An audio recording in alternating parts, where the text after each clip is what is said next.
Hi, Susan. How are you today? Good.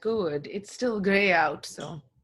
Yeah, I was just, before we hit record here, I was saying to Susan how I need some color on my skin. I feel like the winter pasty has already hit and I'm looking whiter and paler than ever. So maybe I'll invest in some bronzer, Susan. It's just the beginning, Will. Let's talk about, it's Thirsty Thursday, everybody. The Thursday at 4 p.m. we release this video. We talk a little bit about our podcast, the 4 a.m. report, what was on it. And then we discuss some things that the internet was thirsty for this week. So I'll start by talking about our podcast, Susan. This week we have Claire Tansey. She's a best-selling Canadian cookbook author. You might have seen her on shows like, she's the food person who goes on shows like The Marilyn Dennis Show or those morning TV shows. She's been a magazine editor, things like that. She has a book out called Dinner Uncomplicated. And we talked to her about, first of all, launching a book during a pandemic, because she just launched it this past summer. We spoke about finding new ways when she was someone who would do in-person events to help promote the book, going on those TV shows, going and attending kind of cooking demonstrations. She's not able to do that. So we talked about how she's been upping her virtual game. So it's if you are someone who's looking to up your virtual game and want a little inspiration or advice from someone who's been doing it this year and doing it quite well, you should listen to this week's 4 a.m. report with Claire Tansey. Yes, that and a bunch of awesome food trends and tips. Talking about food, cool things. Yeah. Okay, so in news this week, there's we've started to really look forward to this segment where we round up these cool things. And obviously, this week the biggest news around here is the fact that the vaccine has arrived in Canada, and now comes all the various bits on analyzing who gets it first, what are the decision-making parameters and all of it. But it is interesting times. I think what I'm watching closely is the pieces that people are writing around how long will it take for life to go back to normal? And I, for one, am like, it's never going back to normal. So I'm curiously reading those. So yay, vaccine, Canada. Yeah, wait, and now comes the wave of the anti-vaxxer, right? That's what I would say the number of people online that are anti-vaccine is insane. So I can't wait for us to institute rules like, if you don't have the vaccine, you can't go into Walmart. Sorry. Like I can't wait for things like that. I love a rule that forces people to do things they should do, but they don't think they should do. So you sound strict.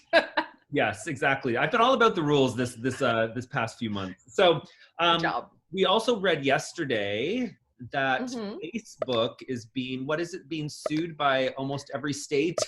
Yeah, 48 states of 50, I think. It's an antitrust thing. And I mean, obviously, it's unfurling as it goes, but the long and the short of it is that they're accusing Facebook of predatory behavior, being like there's a lot of acquisitions which has made them by far the monopoly.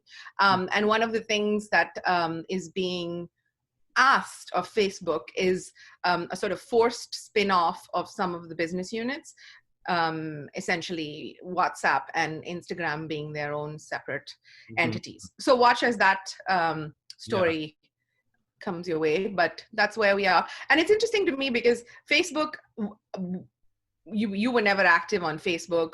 I was for a while. We ditched it earlier this year.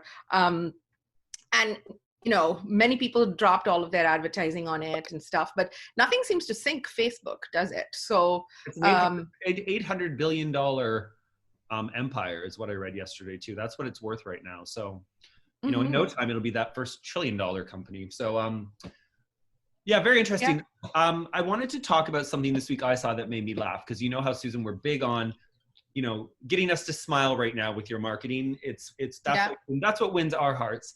So, and this is a story about another big traditional brand doing something fun and different. So I'm going to talk about Kentucky Fried Chicken, KFC, and how they've latched on to our obsession with those cheesy holiday movies. So I was reading earlier this month that Hallmark Channel has like 40-something new Christmas movies coming out. Netflix, more than ever. Every big streaming service, TV, they do those cheesy Christmas movies where they get like a once famous, very popular actor who's kind of, now a B-list actor. They appear as the lead. They're very much B kind of level movies, but they win our hearts. Heartwarming, and so KFC has, and especially right now with everything we've been going through, we just want some cheesy Christmas joy, right? So KFC is, they put a trailer out this week.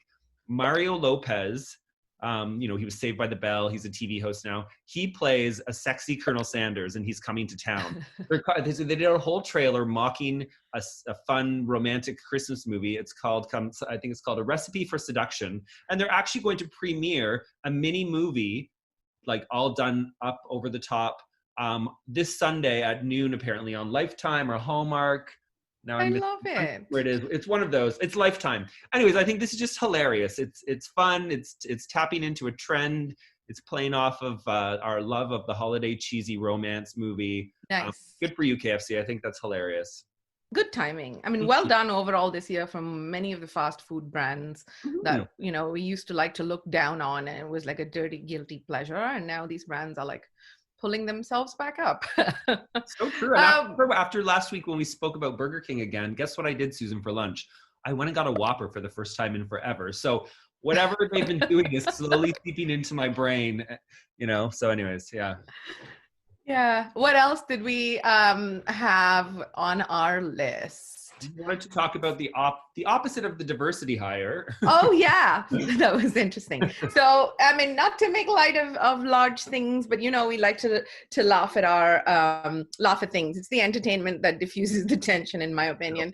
And recently, many companies have, in good intention, been going out and trying to get a more diverse talent group. And the process of putting that down in writing has had some bloopers along the way where, people aren't doing a very good job of hiding the fact that they're looking for quote unquote diversity hires. So somebody recently was created some quality memes on the subject where they were like, how about we stop calling it a diversity hire? And instead we call it the opposite, which is the homogeneity hire, which is like, oh, look, white Mike hired another white Mike.